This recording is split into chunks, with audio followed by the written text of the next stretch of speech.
Today, you're going to be building a voice AI appointment setter with n8n and Claude Code.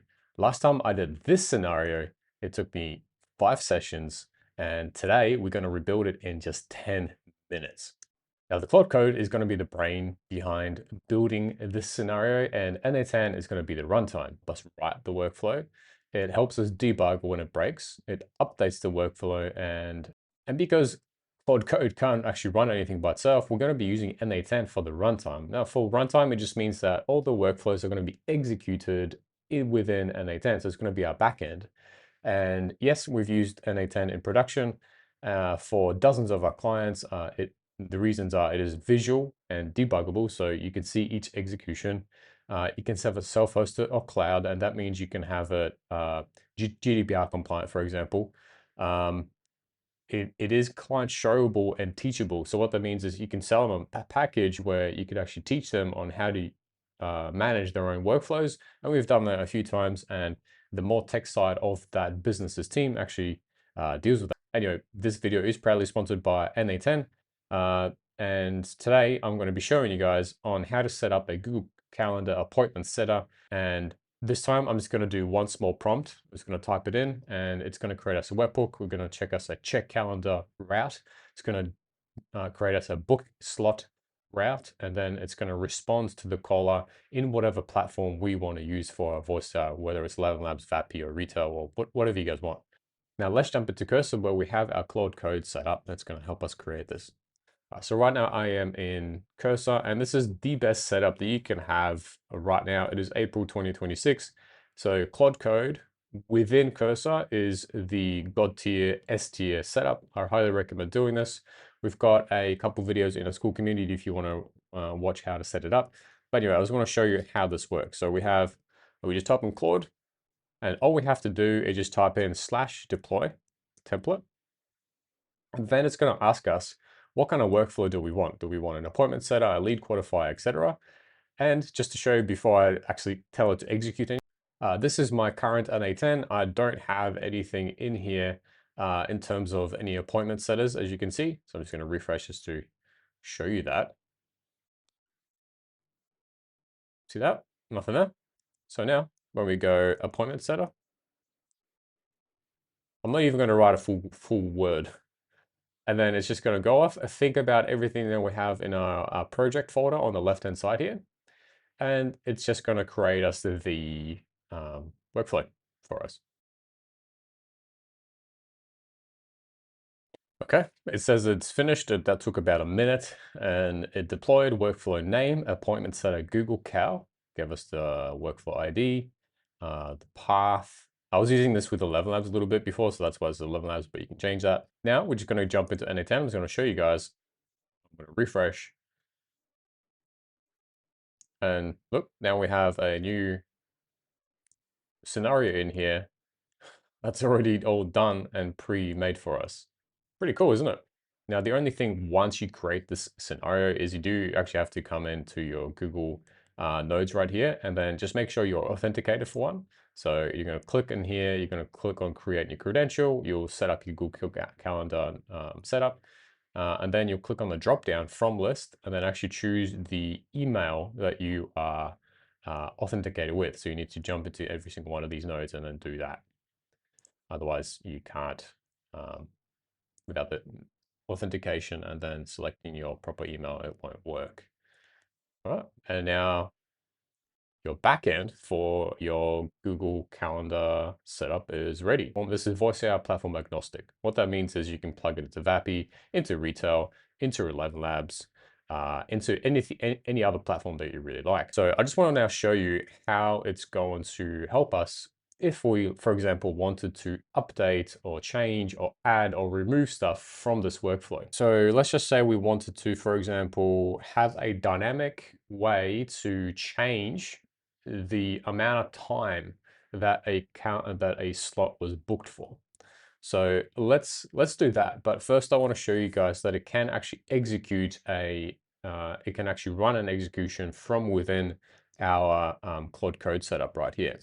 So I'm just going to say, can you check using and I gave you guys already in the n8n input examples, right on the left-hand side, I gave you guys already an example of how it should look like. So if you want to test it, can you check using the publish it, please?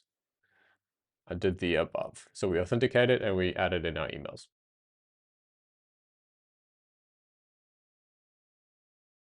Okay, so it's finished. It actually activated the workflow and then it ran it and it said that it ran into an error. So we're just going to tell it to fix it. So if we jump into here, we can see the execution that it ran. So which is, I didn't do it and Claude did it. And now we're just going to jump back into cursor and tell it, hey, okay, just say, hey, can you fix this? And then I'd like to add or 60 minutes. And just while it's thinking and you're already watching this part of the video, I'm guessing you're curious as to how this whole thing works. If you've never used Claude Code, how the structure of the folders goes is we need to have a .claude file right at the top. And in here we have usually one folder called skills. And this folder contains all the skills that we need to uh, follow the steps that we've done previously. So a skill basically is just like a recipe of steps that we keep on doing and we keep on doing repetitively. So for example, if I were to create a deploy template skill, which is what we use at the start of the video, this skill has steps, for example, step 1, 2, 3, 4, 5, 6. It has all those steps there that it will reuse every single time it jumps into here. It will go into the list of available templates. It'll read what's in the templates. So right here in this folder. And I've given you guys my other finished template, which is how it knew or what to put into n8n. And once you guys have a few working templates, you could do the same. So why I'm giving you this is so that or why I'm giving you this knowledge is because then you can just drag and drop every single template that you've completed before that works for you. And then Claude Code will have an idea of how it can then reuse or combine or duplicate these workflows for your next client, or just like help you create a new solution that you want to use. I do want to mention that the credits for the skills right here, so all these n8n skills, they're actually all from Romuald Członkowski. The thing that we're using right now is the n8n MCP by him. And this repository that I've created just like layers, some extra stuff on top of his skills that I basically just copied over from his. So I just want to mention that and thank you to him. So while I was still thinking and setting up, I might show you guys on how you would actually connect this. So I'm going to show you my mcp.json file and you guys are going to have the same thing right here. You're going to have to come in here and replace this URL with your n8n API URL. So for example, that's mine, but you will then need to come in and also grab your n8n API key. Now, where to grab that is you would need to, and then replace it here. Now to grab that, you would need to come into your settings. You go into n8n API, and here you would create an API key. You'll give it a name. So like this, give it a name, and then you click on save, and it'll pop up with like an n8n key that you can use. Okay, it said configurable booking length. It said that the set main now outputs booking length in minutes. Cool. Check available. All right. Let's have a look what it did. Let's jump into here. See, even ran that test and it says that it failed. Okay, let's see why. So it ran that and it also failed.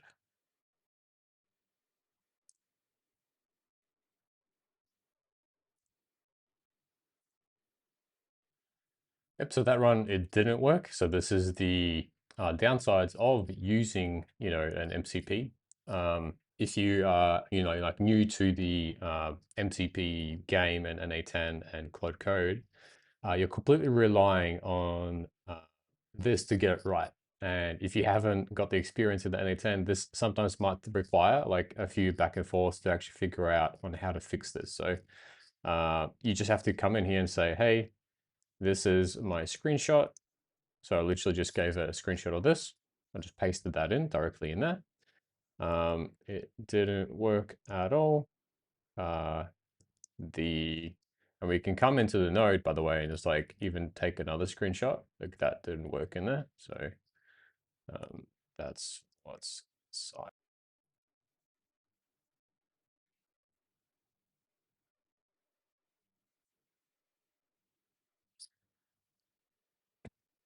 But you just send off all the errors that you see and you tell it just to fix it pretty much. And then you keep on going like this until you get there. You can use this whole Claude setup with MCPs. For example, you grab the 11 Labs MCP with n8n and with Supabase. Then you can use those three together to create you like a whole build. So that is completely possible and doable. Which is why sometimes I actually don't recommend to be using MCPs. Like if you know roughly on how to use n8n, you could just completely just copy over, like duplicate the scenario, right? You could just literally just come in here and just click on duplicate and then copy it over for like your next client and then just change some variables in here by yourself because you know where everything is. So what I would actually recommend is coming into n8n, just spend like 1 or 2 weeks maximum learning and building stuff that you like. And there's so many videos out there on YouTube right now that teaches you on how to build with n8n that I just don't see why you would completely rely on an MCP to build your stuff. I promoted in this video because I think the foundational setup that I have given you guys will set you up to be extremely potent tech player in the space is if you learn that. So, in conjunction with what I've given you, you guys build on top of it. You create a Supabase MCP, you create an 11 Labs MCP, and then you build and you make this like a powerhouse from where you build your next projects. Now, just to give you some more examples, you could also put like prompts in here. You could give examples of your previous production agents, and you can do so much with this. It's actually insane. So it's now telling me that it actually fetched a booking response. Fantastic. Let's actually go in here and double check whether it actually says what it did. Okay, let's have a look. So it looks like that worked. Okay, that looks good. All right, now what I'm going to try get it to do. So this is working now. It just took like a couple back and forths. Can you now try book with a slot of, say, 10 a.m.? Okay, and now we booked. So let's now jump in here. There you go. It actually booked it for 10 a.m. Nice. That's killer. Yeah, so that's how you guys can just like go back and forth a little bit and create a booking setup for your clients, and then make this a little bit more scalable because I do think you can recreate once you have some templates and stuff. You can give Claude Code everything that all the context that it needs to be able to recreate everything. So then what you're going to do is jump below this video. There's going to be a link to my Google Drive to this specific file. It's going to say n8n-claude.zip. What you'll then do is once you've downloaded it, you're going to have like a brand new cursor window opened, and you're going to have your downloads folder open. You're going to then drag and drop your n8n zip file that you just downloaded into a spot onto your computer where you want to open that file. So I don't recommend opening in the downloads. I recommend like dropping into a Claude folder or whatever folder you have, or cursor folder, and then have that in there.